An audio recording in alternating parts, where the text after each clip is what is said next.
इसमें हमने आपको ये बताया कि जनसंचार माध्यम के अंतर्गत क्या क्या होता है। संचार, संचारों के तत्व, संचार के विभिन्न स्तर या रूप, जनसंचार, जनसंचार के माध्यम, जनसंचार के घटक, ये आपको जनसंचार के माध्यम, आधुनिक एवं विशिष्ट माध्यम, तार, डाक तार प्रणाली, प्रिंट या मुद्रित माध्यम, ये आपको इलेक्ट्रॉनिक आदि सब आपको ये हमने बताया। टेलीविज़न की विशेषताएं, सिनेमा, इंटरनेट वगैरह, इंटरनेट की विशेषता, इंटरनेट पत्रकारिता, हिंदी नेट पत्रकारिता। तो जनसंचार माध्यमों का कार्य एवं महत्व इसमें आपको हमने संकेत किया। और इसके बाद में इसमें समाचार, जनसंचार माध्यमों के लिए लेखन के विषय में आपको बताया। समाचार, अर्थ एवं परिभाषा आदि, समाचार के तत्व, समाचार लेखन, ये आपको बताए। और अन्य स्तूपी के विषय में, ग्रामीण शैली के विषय में, समाचार लेखन प्रकार आदि। तो समाचार लेखन प्रकार, ये प्रकार जो है इसके विषय में आपको समाचार सामान्यतः दो प्रकार से लिखे जाते हैं। दो प्रकार के होते हैं, दो प्रकार से लिखना, विलोम स्तूपी पद्धति, ऊर्ध्व स्तूपी पद्धति। इसमें हमने आपको दोनों विलोम स्तूपी पद्धति और ऊर्ध्व स्तूपी पद्धति के दोनों के विषय में हमने आपको बताया। विलोम स्तूपी पद्धति, इस पद्धति में समाचार लिखते हुए उनका चरमोत्कर्ष, प्रारंभ, ये हमने आपको बता दिया। ऊर्ध्व स्तूपी के विषय में भी आपको हमने बताया। तो इसमें विलोम स्तूपी के विषय में हम आपको बताते हैं। इसमें हमने बताया था आपको एक विलोम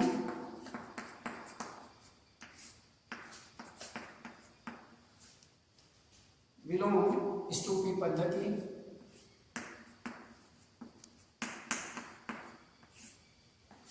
दूसरा इसमें जो दिया हुआ है ऊर्ध्व स्तूपी।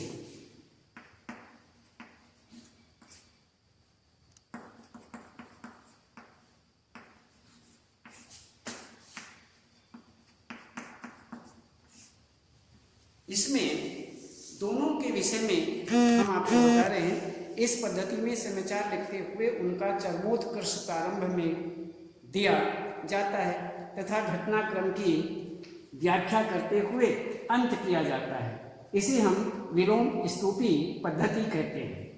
ऊर्ध्व स्तूपी पद्धति प्रायः समाचार विलोम स्तूपी पद्धति के अनुसार ही लिखे जाते हैं, क्योंकि ऊर्ध्व स्तूपी पद्धति में कम महत्वपूर्ण से सर्वाधिक महत्वपूर्ण के क्रम में तथ्यों का संकेत किया जाता है। क्योंकि पाठक घटना के बारे में शीघ्र सूचना प्राप्त करना चाहता है, इसलिए वह पूरे ब्यौरे को पढ़ने में रुचि नहीं लेता।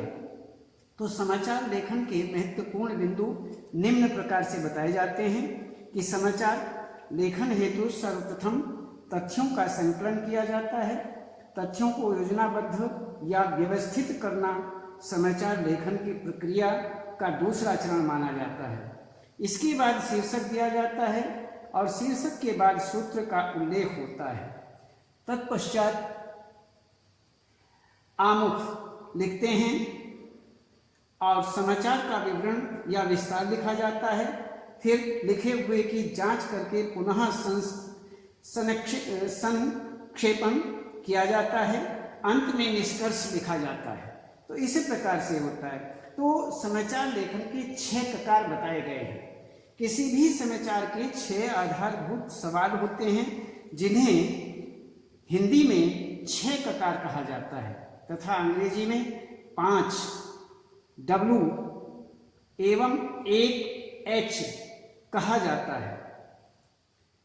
किसी भी समाचार में इन 6 ककारों का होना सामान्यतया आवश्यक माना जाता है। ये ककार निम्न प्रकार से होते हैं: क्या, अर्थात क्या जटिल हुआ, कब अर्थात घटना कब घटी, कहाँ अर्थात घटना किस स्थान पर घटी यानी किस स्थान से संबंधित है, कौन अर्थात घटना किससे संबंधित है, क्यों अर्थात घटना क्यों घटी, कैसे अर्थात घटना कैसे घटित हुई। इस प्रकार से यहाँ ये ककार माने जाते हैं। तो समाचार लेखन के विभिन्न चरण माने जाते हैं। इसमें सबसे पहला शीर्षक,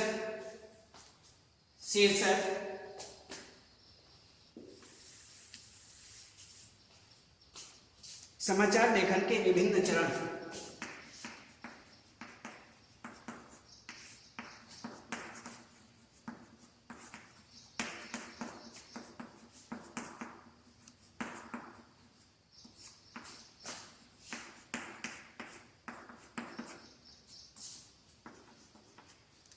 विभिन्न चरण, उसमें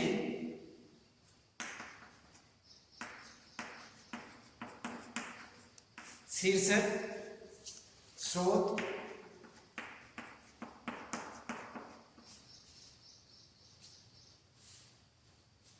आमुख,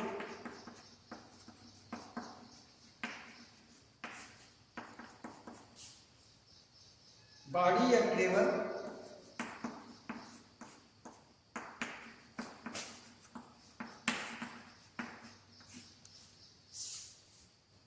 संक्षेपण,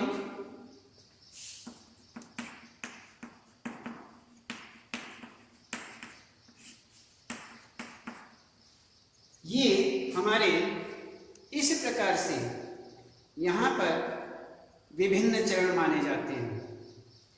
अब हमें समाचार के प्रकार, समाचार के कितने प्रकार होते हैं इसके विषय में देखिए।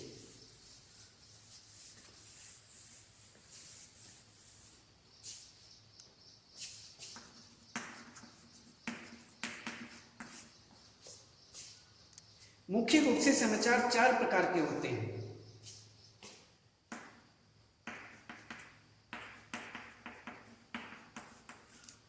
राष्ट्रीय, अंतर्राष्ट्रीय,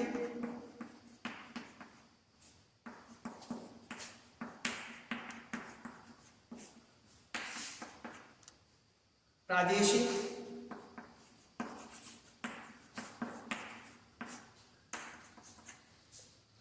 और स्थानीय।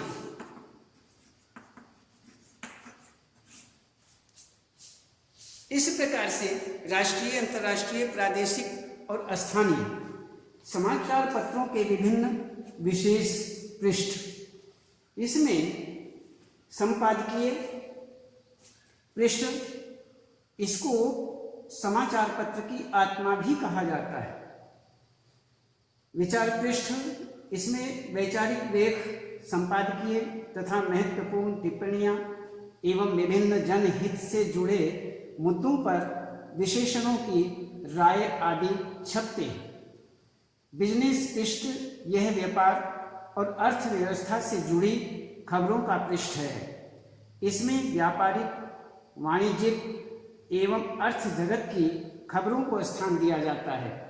प्रदेश पृष्ठ में अखबार देश के विभिन्न प्रदेशों की खबरों को तथा विशेष रूप से जिस प्रदेश से उनका विशेष संस्करण प्रकाशित होता है उससे संबंधित समाचारों को प्रादेशिक खबरों के पृष्ठ पर प्रकाशित करते हैं। जैसे नई दुनिया का प्रदेश पृष्ठ। स्थानीय पृष्ठ, मध्य प्रदेश के बजट में इंदौर शहर को क्या मिला, बजट से जुड़ी खबरों को दर्शाता नई दुनिया पत्र का इंदौर विशेष पृष्ठ स्थानीय समाचार का उदाहरण है। पत्रकारिता क्या है? तो देश दुनिया में घटने वाली घटनाओं को पत्रकार समाचार के रूप में परिवर्तित करके हम तक पहुंचाते हैं। पहले वे सूचनाओं का संकलन करते हैं, फिर उन्हें समाचारों के रूप में ढाल कर हमारे सामने प्रस्तुत करते हैं। इस पूरी प्रक्रिया को ही पत्रकारिता कहा जाता है। और पत्रकारिता का क्षेत्र व्यापक होने के साथ साथ में चुनौतीपूर्ण भी है। लोकतंत्र के तीनों संदर्भ स्तंभों की निगरानी करने के साथ साथ उन्हें सचेत करना, जनहित के लिए संघर्ष करना, जन सामान्य का मार्गदर्शन करना, जनहित के कार्य करना आदि इसके दायित्व बन गए हैं। आज पत्रकारिता एक नए तरह का मिशन है, उसका कोई विकल्प नहीं हो सकता। राष्ट्रीय संकट के समय वह राष्ट्र का सच्चाई से साथ देती है। तो इस प्रकार से यहाँ पर अब आगे बताते हैं कि पत्रकारिता के अन्य आयाम। पत्रकारिता में समाचार के अतिरिक्त संपादकीय, फोटो, कार्टून आदि भी पत्रकारिता के महत्वपूर्ण आयाम हैं, जो निम्नलिखित हैं। संपादकीय, फोटो पत्रकारिता, कार्टून कोना, रेखांकन और कार्टोग्राफ। तो इस प्रकार से यहाँ संपादकीय के अंतर्गत संपादकीय पृष्ठ किसी भी समाचार में महत्वपूर्ण होता है। इसमें विभिन्न घटनाओं एवं समाचारों पर संपादक द्वारा अपनी राय व्यक्त की जाती है। संपादक के नाम पत्र इसी ही पृष्ठ पर प्रकाशित किए जाते हैं। तो फोटो पत्रकारिता के संबंध में बताते हैं कि जिन बातों को 1000 शब्दों में भी नहीं कहा जा सकता, उन बातों को फोटो अथवा तस्वीर द्वारा कह दिया जाता है। फोटो के माध्यम से प्रस्तुत किए गए विचारों का सीधा असर पाठक पर पड़ता है। कार्टून कोना, कार्टून के माध्यम से कई विचारों एवं बातों को सटीक रूप से प्रस्तुत किया जाता है, जो पाठक के हृदय को छूती है। अतः कार्टून के द्वारा की गई टिप्पणी प्रभावी होती है। रेखांकन और कार्टोग्राफ, ग्राफ के द्वारा पूरी बात को स्पष्ट करने के लिए कार्टोग्राफ का प्रयोग किया जाता है। क्रिकेट का स्कोर बताना हो या सेंसेक्स के आंकड़े, ग्राफ के द्वारा पूरी बात स्पष्ट की जा सकती है। समाचार पत्रों एवं टेलीविजन में इनका प्रयोग किया जाता है। अब आगे बताते हैं पत्रकारिता के विभिन्न रूप किस प्रकार से हैं। पत्रकारिता के विभिन्न प्रकार हैं, इनमें निम्नलिखित महत्वपूर्ण हैं। खोजपरक पत्रकारिता, विशेषीकृत पत्रकारिता, वाच डॉग पत्रकारिता, एडवोकेसी पत्रकारिता, वैकल्पिक पत्रकारिता। तो इस प्रकार से ये सभी इसमें गिने जाते हैं। तो इनका हमें विशेष रूप से सभी का ध्यान रखना चाहिए। अब हम देखते हैं संपादन। संपादन में समाचारों को एकत्रित करने से लेकर समाचारों को प्रस्तुत करने तक की जिम्मेदारी संपादक, सहायक संपादक, समाचार संपादक, मुख्य उप संपादक आदि की होती है। तो समाचारों को व्यक्ति चाहे कितनी ही कुशलता से लिख ले, लेकिन उसमें फिर भी कुछ न कुछ रह जाता है। समाचारों के रूप में दी जा रही सामग्री को अशुद्धियों रहित करके उसे पठनीय बनाना संपादक कार्य है। संपादन के लिए कुछ महत्वपूर्ण बातों पर बल दिया जाता है, जैसे भाषागत अशुद्धियों को दूर करना, समाचार पत्र एवं पत्रिका के अनुरूप सामग्री तय करना, आकर्षकता प्रदान करना, सम्यक दृष्टि से प्रस्तुति करना, तथ्यात्मक दोष दूर करना आदि, ये सभी उसके अंतर्गत आते हैं। तो इसमें संपादक के सिद्धांत, पत्रकारिता कुछ सिद्धांतों पर आधारित होती है। समाचार संगठन अपनी विश्वसनीयता के द्वारा पाठकों का विश्वास जीत सकता है। एक पत्रकार से यह आशा की जाती है कि वह समाचार संकलन के समय निम्नलिखित सिद्धांतों का ध्यान रखे।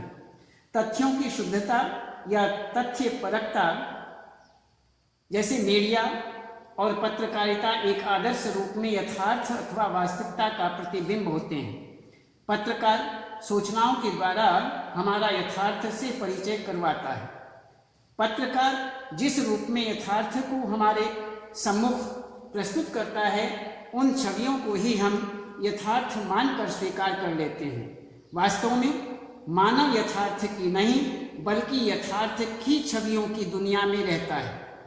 किसी भी सूचना एवं जानकारी को प्रस्तुत करने के लिए यह महत्वपूर्ण होता है कि जिन सूचनाओं एवं तथ्यों को समाचार के रूप में प्रस्तुत किया जा रहा है वह बिल्कुल सही होने चाहिए। उन्हें स्पष्ट रूप से बिना तोड़ मरोड़ कर ही प्रस्तुत किया जाना चाहिए। इसी प्रकार से आगे बताते हैं, इन सिद्धांतों के अंतर्गत एक होता है वस्तुपरकता, ऑब्जेक्टिविटी। तो पत्रकारिता की साख को बनाए रखने के लिए एक पत्रकार को वस्तुपरकता के सिद्धांत का पालन करना चाहिए।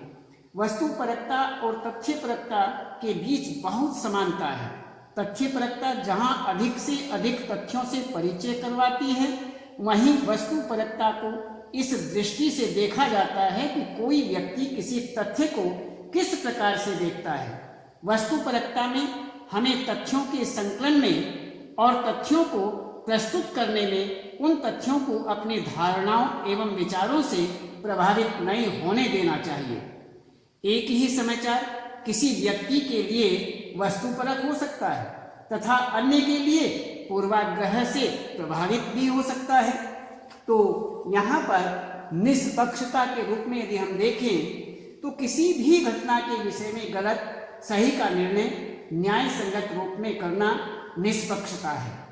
एक पत्रकार में निष्पक्षता का गुण होना अत्यंत आवश्यक माना जाता है। जब पत्रकार किसी एक पक्ष का साथ न देकर निष्पक्ष होकर सही व गलत, न्याय व अन्याय को प्रस्तुत करता है, तब उस समाचार संगठन की साख बनती है। मीडिया को लोकतंत्र का चौथा स्तंभ इसीलिए माना जाता है ताकि वह निष्पक्ष होकर सही सूचना प्रसारित करे। अतः समाचार लिखते समय इस गुण का ध्यान रखना अति आवश्यक होता है। अब आगे इसके विषय में कहते हैं संतुलन, बैलेंस होना चाहिए। जब किसी घटना में एक से अधिक पक्ष सम्मिलित हों तथा उन पक्षों का आपस में संघर्ष व टकराव हो, उस स्थिति में पत्रकार का दायित्व है कि वह सभी पक्षों को ध्यान में रखते हुए समाचार को संतुलित रूप में प्रस्तुत करे। पत्रकार का झुकाव किसी एक पक्ष की ओर नहीं होना चाहिए। तथ्यों, गवाहों, आंकड़ों पर नजर रखते हुए संतुलन के साथ समाचार प्रस्तुत करने चाहिए। किसी एक पक्ष को ध्यान में रखकर प्रस्तुत किए गए समाचार असंतुलित होते हैं। इसी में स्रोत, सोर्सिंग, एट्रीब्यूशन किसी भी समाचार संगठन या समाचार एजेंसी के स्रोत होते हैं। समाचार की प्रतिष्ठा को बनाए रखने के लिए स्रोत का दिया जाना आवश्यक होता है। यदि कोई घटना या सूचना सामान्य होती है, उस संदर्भ से स्रोत का उल्लेख करना आवश्यक नहीं होता, किंतु जब कोई सूचना सामान्य न होकर विशिष्ट होती है, तब उस घटना या सूचना के स्रोत का उल्लेख करना अत्यंत आवश्यक होता है। यदि कोई पत्रकार किसी घटना को स्वयं देख करके उसका वर्णन करता है, तो उस समाचार का स्रोत वह पत्रकार स्वयं भी हो सकता है।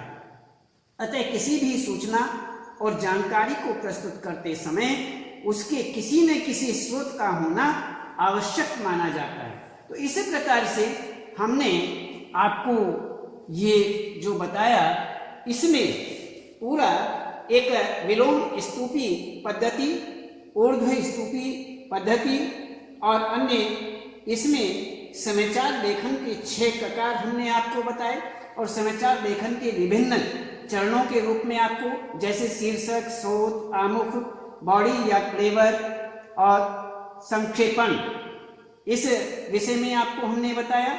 और समाचार के प्रकार आपको बताए, राष्ट्रीय, अंतर्राष्ट्रीय, प्रादेशिक, स्थानीय आदि।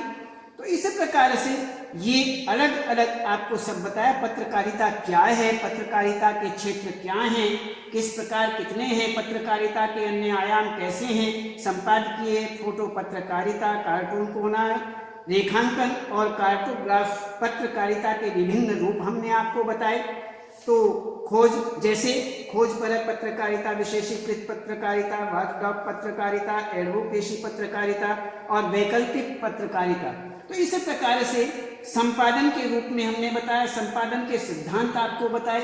संपादन के सिद्धांत 5 सिद्धांत आपको हमने इसमें बता दिए। तथ्यों की शुद्धता तथा तथ्यपरकता, वस्तुपरकता, निष्पक्षता, संतुलन, स्रोत। तो इस प्रकार से हमने आपको ये बताया और इसके बाद हम आपको इसके विषय में समाचार माध्यमों में मौजूदा रुझान के विषय में बताएंगे और इस विषय को हम यहाँ पर रुझान और अन्य किस प्रकार से इनका स्तंभ लेखन होता है, समाचार संपादक के नाम पत्र आदि लेख, इसके विषय में हम आपको विस्तार से बताएंगे।